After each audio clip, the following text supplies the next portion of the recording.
Good evening, welcome back sa ating channel, Nights at Trap. So ngayon, nag-a-arrange pa lang tayo ng order at hindi ko alam kung ipapakto lahat ngayon dahil bukod sa masama ang lagay ng panahon ay may dadaan dito na mga tropa at kung mag-window shopping daw sila.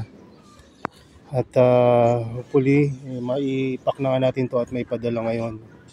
Alauna pa lang naman pero mabilis na ang oras pagka medyo marami-raming ipinapak eh. So,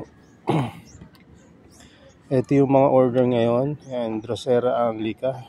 Multiple plant to, dalawa to sa isang ganyan. Tapos may isa pang maliit. So, bali tatlo. Kay Rio naman, pinakamalaki yung binigay natin.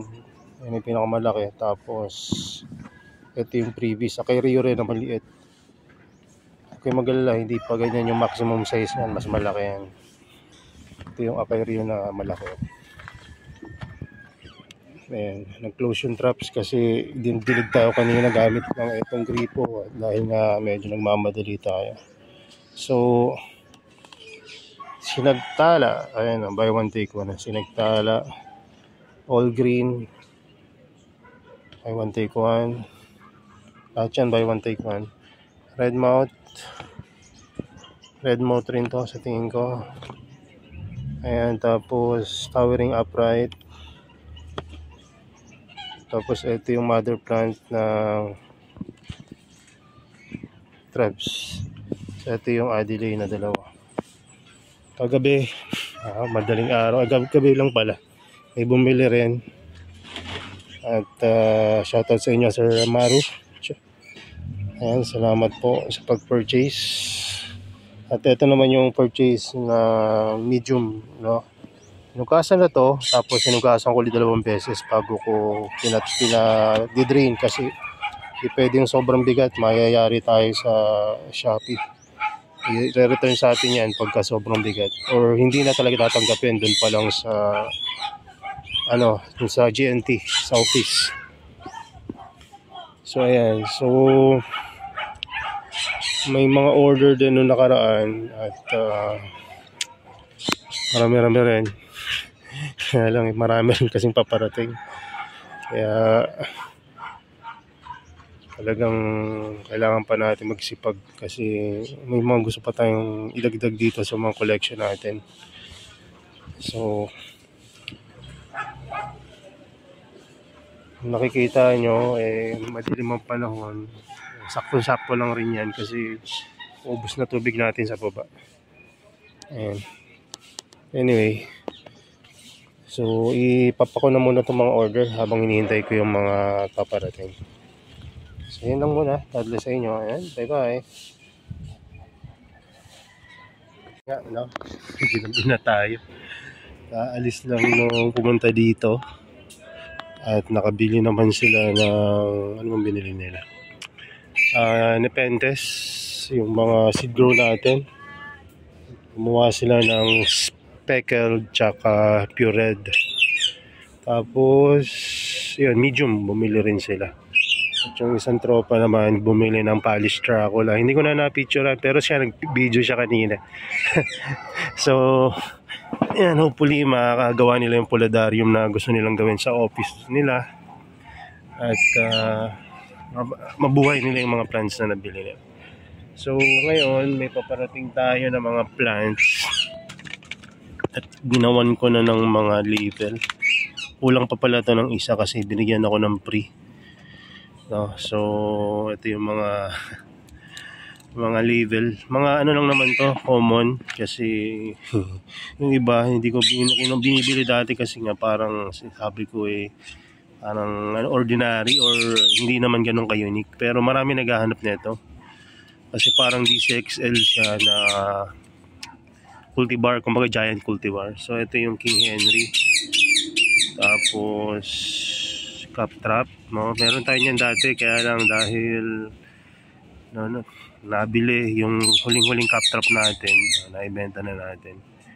So kaya yung advice ko sa inyo, lalo na yung mga baguhan, kung medyo kahit common yun ng mga Venus flytrap nyo, tapos bihira na yung nagbibenta, huwag nyo bastang paubusin kasi baka wala na kayong mabili, tas kung bibili man kayo baka mas mahal na, no? So at least magtira kayo ng propagation. So yung isa pa, ito, periscope. Ayan, medyo nagagandahan din ako sa periscope kahit na medyo hindi na ganun ka-rare ngayon. Pero dati talagang rare to periscope eh. Ngayon marami na kasi siyang mga kapangalan. Pero hindi naman ganun ka-mura. Marami pa rin ano dyan, nagagandahan tulad ko eh. Gusto ko rin magkaroon ng periscope. Tapos ito yung medyo mahal na nabili ko. SPB or St. Patrick's Beard. So ang market price niya ay nasa 6 to 8K. Since marami naman akong binili, nakuha ko ng mas mura ng konti, 5K. No, ganun pa rin, mahal pa rin, di ba? Pero syempre gusto kasi natin talaga magkaroon ng St. Patrick's Beard na yan. Kaya binili na natin, no? So kaya panagaw tayo, huwag sana magre-reklamo yung iba na kung gano'n yung presyo kasi gano'n ko rin naman nabili. Kung magmura by that time, hindi pwede natin i-out na mas mura. Pero, syempre, sino ba naman yung magbibenta ng palugi, di ba? Tapos meron din freebie na binigay siya na isa. Ayun yung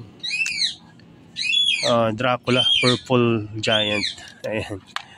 So, gagawin ko rin siya ng label ngayon. Pero, abbreviation na lang. Masyado mahaba yung label na yan. So, ayan. Alam nyo ba yung mga variegated na, ano ba yun, alata? Gracilis. Yung variegated na gracilis yata natin nasa baba. Kinikay na naman ng daga, swerte lang talaga na hindi yung tangkay yung ginangat-ngat niya. Yung medium lang. May nakakaykay siya na konting ugat kanina. Tapos halos maubos yung medium. Ngayon, anong ginawa ko? Ilagay ko parehas ng mouse trap doon sa growing area doon sa baba. At tingnan natin kung mahuli natin. Ang pinain ko ngayon, dahil wala naman kaming ibang mapapakain sa kanya ngayon dahil puro gulay ang ulam namin. Yung gatang ano yan? Pumpkin, ayan. So, yun yung natin doon. Pinain natin. Tingnan natin kung kakainin niya yan. Sana mahuli natin. Kasi kahit ako, nahihiwagaan kung daga ba talaga or bat yung kumakain or nagkakaykay doon. Pero malamang daga. That's, sa tingin ko yung maliit na klase yan. Kasi yung mga malalaki, marami na ako nahuhuli. Kung malaki man yan, okay lang rin. Basta't mahuli natin kung ano man siya. Kumakaykay dyan sa baba. So, update ko kayo pagka nahuli na natin. So, kanina, gusto ko na talagang i-separate yung mga Venus flytrap natin na seed grown. Kaya lang, yun nga, na-busy na naman ako. Pero bukas sana, hindi na ako ganun ka-busy. Pero blessing naman kaya tayo na busy kasi may mga umorder. Siya yung order kanina sa Shopee, although hindi naman malalaki yung mga order nila. Na busy rin talaga tayo. Tapos may umorder din ng medium. Tapos noon yun, may pumunta dito. Tsaka dito na rin ako nagising kanina. So ngayon ito yung mga seed grow natin, ililipat sa freight planter para desisyonan na natin to kung alin dito yung mga pararamihin natin. At open rin ako sa mga suggestion kung anong gusto nyong pangalan natin dito. May mga naiisip na ako pero alam nyo, mas accurate yung description nyo kaysa sa akin. Yung name niya mas babagay. Hindi rin naman tayo magpaparami ng mukhang typical kasi marami na sa market yan. So gusto natin yung medyo kakaiba. So yun. Sige, hindi ko muna itatanggalin pero papakita ko muna sa inyo kung ano dyan yung mga napili ko na dapat i-propagate. So unang-una ito, kung mapapansin nyo, Ito yung galing sa 500 seeds na tinanim natin dati. So ito na sila ngayon. Maraming na tegi namatay. Mortality meron talaga. So number one na cause niyan ay yung hirap ang tanggapin, kapabayaan rin natin minsan. No, pangalawa, yun nga, no, baka medyo mahirap talaga alagaan yung mga ibang mga naging seedlings, no? So kung hindi nga ikaw masyadong hands-on, so hindi mo talaga mabubuhay, no? Tapos bukod pa doon, yung climate dito ay iba rin, no, sa ibang bansa, kaya yung mga to sigurado matitibay na to sa weather natin dito sa Pilipinas dahil from seed nga di ba? So una ito. So itong Venus flytrap na to, kung mapapansin niyo siya, tignan nyo yung pagkakangipin niya, di ba? Solid yung ngipin, no? Maraming mga dentate or ganyang klase ng trap, pero tignan nyo yung itsura niya, kung gaano ka-perfect yung kanyang teeth, no? So ayan, isa yan.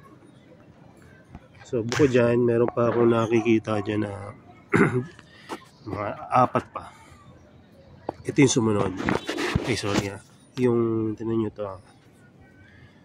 Ito yung isa sa pinakamalaking sa lahat sa buong ito yung pinakamalaki. So alam ko na propagate ko na to nung nagripat kami nung nakaraan. Sa tingin ko ito yung propagation yan, pero hindi ko na hindi ko na kukunin, kundi ito lang talaga. Kasi mahirap nang manghula, baka magkaroon ng dalawang version yan pagka tumagal. Mabuti nang galing sa isa lang. So kukunin natin to. Yan, itong pinakamalaki. Malaki talaga siya, ito yung daliri ko, mataba na yung daliri ko. So tingnan nyo kung gaano kalaki yan. So bukod pa doon, meron pa, ito pang isa. Tingnan nyo yung kulay na ito. Pulsan to, pero tingnan nyo yung kulay. Diba? Tapos yung gilid niya, talagang straight na straight.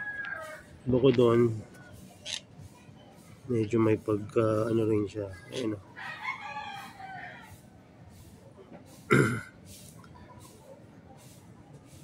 diba? Ito pa yung isa. Pakita ko sa inyo. Nasaan na ba yun? Close na yan. But anyway, ayun yung sumunod. Ito pala. Ito. Kailangan talagang alisin na to kasi natatabingan na siya.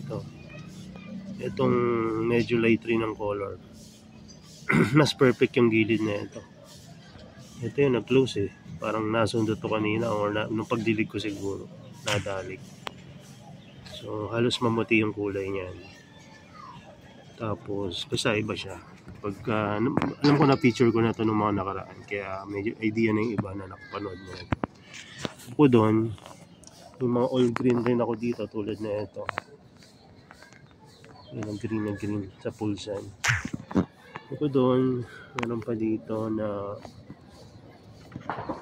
mo 5 taon na pero ganito pa rin kaliliit.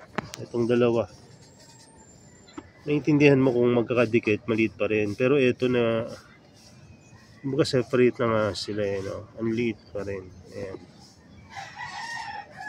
So titingnan natin kung ano magiging lalaki pa ba to o hindi na.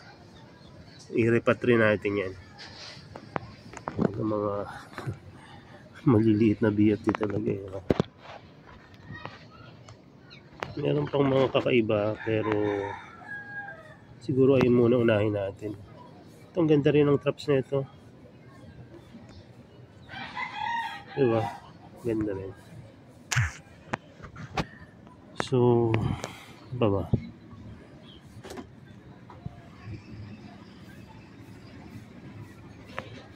kami tititigan natin to pagkatapos ko mag video. Isa-isahin ko kung ano yung mga magandang ihiwalay. Sa ngayon, ayun muna yung mga tinuro ko. Ito na, meron pa palang isa dito. Ito. Anong iniisip ko kung ibubukod ko pa kasi kamukhang Shenron rin naman. At meron, marami ng ano, kumbaga Shenron like na cultivar. Ang kailangan ko lang malaman, anong difference niya sa Shenron, di ba? May nakikita naman ako, mas red to. Pero titingnan natin kung anong kakaiba niya. Ayan. Ito, meron ding iba dito. Wala sunrise naman yung hindi siya tulad na ito na perfect na ano yan. Iba rin to Tingnan na maganda pag seed grown ang daming nalabas. Diba? Ayan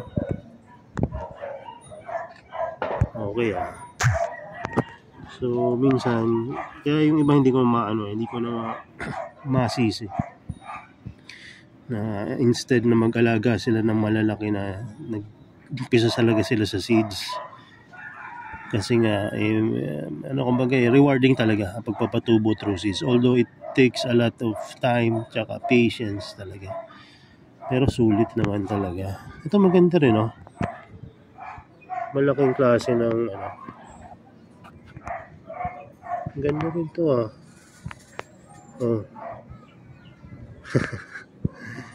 parang UK Solis na B52 yung dating niya But anyway, ayan, may mga nagme-message na sa akin ngayon. May mga parating kasi akong plant. So, yun lang muna. At continue ko siguro yung video na to after ko mairipat yung iba. So, yun lang muna. God bless sa inyo and bye-bye.